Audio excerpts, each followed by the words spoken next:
Højlund Napoli. Ci siamo davvero. Accordo trovato per il prestito oneroso? I dettagli dell'intesa. Il Napoli è pronto a chiudere il suo ottavo colpo di mercato. Rasmus Højlund ha dato l'ok definitivo e la trattativa con il Manchester United ha subito un'accelerazione decisiva. Il club inglese ha accettato la formula del prestito oneroso, con un diritto di riscatto che potrebbe trasformarsi in obbligo a determinate condizioni.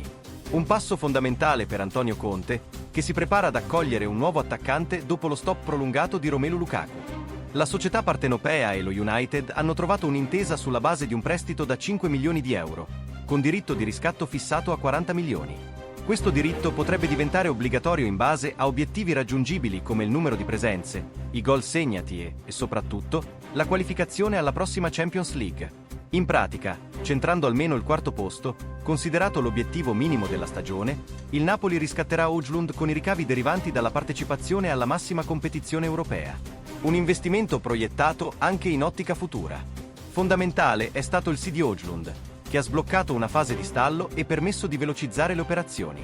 Fino a pochi giorni fa, il danese non era convinto della formula del trasferimento in prestito con opzione di riscatto, ma la prospettiva di essere protagonista in Champions ha cambiato le carte in tavola. Domenica, quando il Milan ha provato un ultimo affondo per anticipare il Napoli, l'entourage del giocatore ha subito raffreddato le speranze rossonere. Rasmus aveva già scelto il progetto Napoli, l'ambizione del club e la possibilità di crescere sotto la guida di Conte. Con Højlund, il Napoli inserisce in rosa un attaccante con caratteristiche diverse da Lucca e con una solida esperienza internazionale. C'è ancora da lavorare per definire ogni dettaglio, soprattutto nella trattativa tra il club e il calciatore, dove bisognerà affrontare anche la questione dei diritti d'immagine. Tuttavia, l'accordo si avvicina.